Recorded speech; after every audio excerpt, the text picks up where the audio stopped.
Hey, welcome back to How to Barbecue Right. I'm Malcolm Reed. Today I've got a 3-pound tri-tip and I'm gonna put it on the smoker, y'all. We're gonna get some seasoning on it, cook it till it's perfectly medium rare, and then I'm gonna glaze it at the end, so we're gonna call this a barbecue tri-tip. Let's get to cooking. This tri-tip came from Heartland beef and it's a cushy beef. Now some people say it's the best tasting beef in the world. I'm excited to find out. But I took it out of the freezer, it came froze. I let it slow thaw in the refrigerator, and this is what it looked like when I busted it out of the pack. When I trim a tri-tip, I don't want to take off too much, but I do want to get it down to the meat. If it's got some real thin areas like this one does, usually I just kind of take my knife and round it off just a little bit. You just want to get rid of that. It's going to overcook. It's not going to be a good slice or anything. And you can tell on this one, it's got some silver skin on it. I do want to use my knife and kind of get underneath that silver skin and just start peeling it away. So if you'll just make thin cuts and take your time, you can clean it up. You don't want to take off too much. This tri-tip's thin anyway, but anything like that silver skin's a barrier, and it's just good to take it off. You can see how thin that is, not too much meat on it. Taking the sinew off also helps you see that grain, which is important. Before you start seasoning it, you want to see which way that grain's running, so you kind of know how to start slicing it when you get it done. We got a little bit of fat in here. I'm gonna just go in there and lightly take off some of that. I don't have to get it all. I like to get it down to where it's just not a thick pocket of fat. Same thing on this back side. If you got a little excess right there, just kind of like a thin cut. Got a little bit of sinew here on this side, and we'll take it off. Looks good on the meat side. This fat right here is okay. That'll melt a little bit. If you want to, you can take your knife and just kind of put some score marks in it, just to help it break up a little bit. And I like to just cross hatch it a little, just with the tip of the knife. Just so that fat will help break up, make some little crusty bits right on top. Now let's flip it over and look at this fat cap.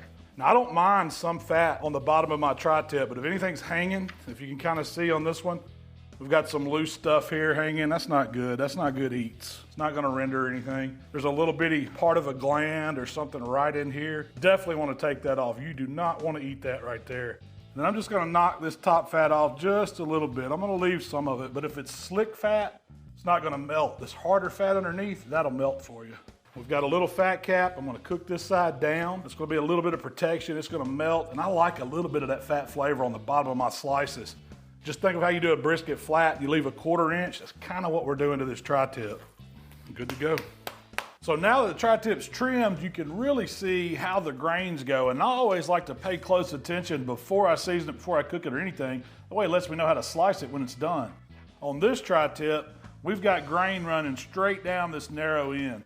That lets me know that my slices are gonna come straight across here. But as we get to the wider point, you can see this grain starts to kind of turn and fan a little bit. That lets me know that once I get back to about this point, that I've got to actually take it and turn my knife across the back end of the tri-tip. And you want to know that going into your tri-tip cook, so when it comes out, you cut the most tender pieces you can by going across the grain. Now we're going to get it seasoned. I'm going to start with the fat side. And since I'm kind of going with this barbecue style tri-tip, hey, I'm just going to season it with some AP and some hot rub. Just going to give it a good coat, not super heavy. It's not a real thick roast. You can kind of pat it in if you want to, help it stick a little bit. I'm not using a binder or anything, but if you wanted to, knock yourself out. The next layer, I'm gonna put on some barbecue flavors. I've got my hot rub going on. You can use whatever kind of barbecue seasoning you like. I like a little bit of the spice on mine. It goes good with beef. Just dust it right on top. Kind of pat it down a little bit. I'll use the board to get the edges. Pick it up, kind of dab it down. Let's get the other side there.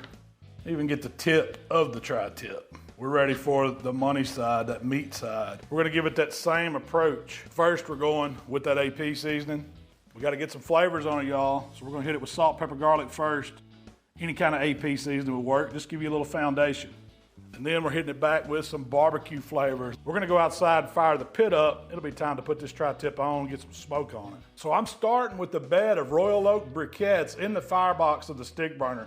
We're gonna use a couple tumbleweeds, get those coals good and hot. And when I get just the right coal bed, we're gonna start adding sticks of that hickory wood on it to give us some fuel and to give us some smoke. It's gonna hold those temperatures just right. And I'm just gonna set the vents to where this pit runs at 275. We wanna hold it steady the whole time.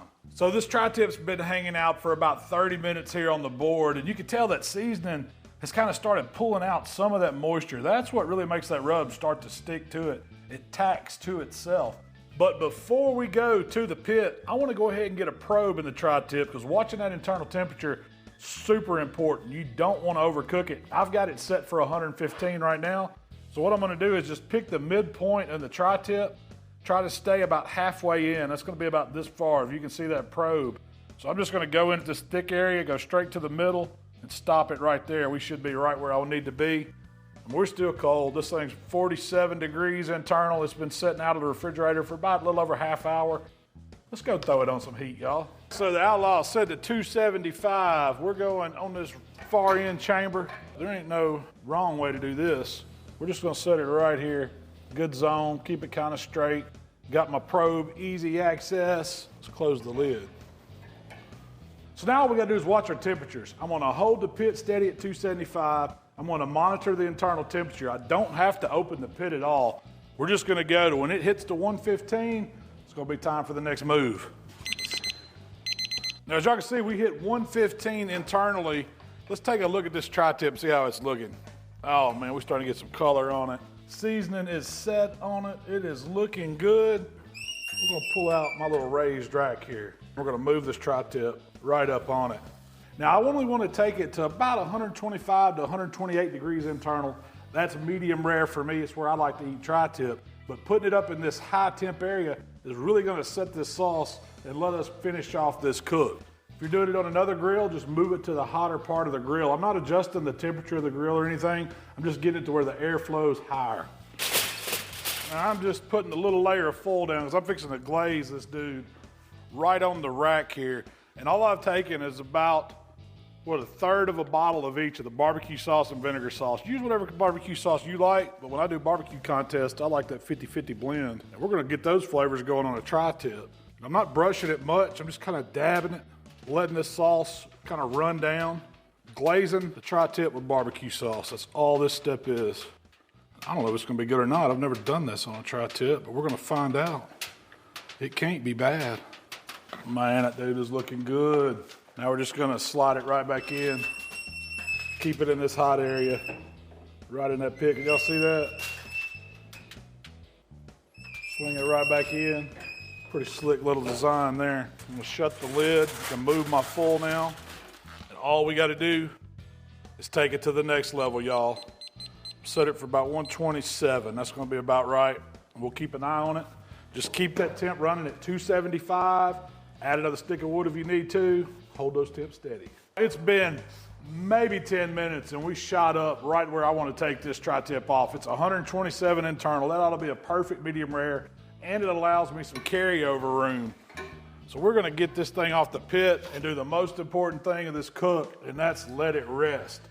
So let's pull it out, get our probe out. We don't need that anymore. And check that dude out. It's all glazed up, looking beautiful. Got some pretty color to it. I mean, that's a tri-tip right there, y'all. I'm gonna put a little bit of foil over the top of it. Now we're gonna take it inside and just let it hang out on the cutting board. I'm gonna give it at least 10 minutes. Let's go inside. All right, it's the best part of the day. Time to try some meat. So I had this tri-tip just sitting here for about 10 minutes, loosely covered in foil. Let's get it out on the cutting boards. Got a little juice in there, I like to see that. But look at this thing, glisten, glazed up. I don't know about y'all, but I've really never ate barbecue tri-tip. I just thought it would be a good idea. I wanted to see what it would be like smoked and then glazed if we kept it medium rare. So let's cut it up, see what it looks like. And you just want to make as thick or as thin slices as you like.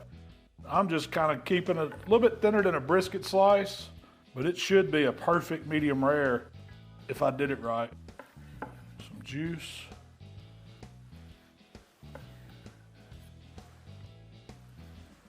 Man, it feels good. Dude, slices like butter. Knife just glides right through it. You can see this grain starting to turn on me. I'm gonna go ahead and take off one more little slice here. And then, oh, that's a beautiful one. You can kind of tell the grain started turning a little, but we're still really across it right there. So what I'm gonna do is start back this way to make sure the grain's running at me like this. I'm gonna slice just like this. You can hold your knife at a little bit of a bias if you want some taller slices. And just keep making those cuts right across that grain. And these are gonna be some money slices back here. It feels soft. I have cooked the tri-tip like a brisket, took it all the way up to like 198, 200 degrees. Different texture. I don't think it's as good as keeping it on the medium rare to medium side. I think you get a lot better texture, a lot better flavor in that tri-tip, which is, it's part of the sirloin, so it's gonna have a real beefy flavor, not a lot of internal fat. Now we turn it back around. Look at all that juice. Tri-tip, fanned out. I'm gonna get me a piece out of the middle right here. I wanna try both sides. I'm gonna get it right out of the center cut.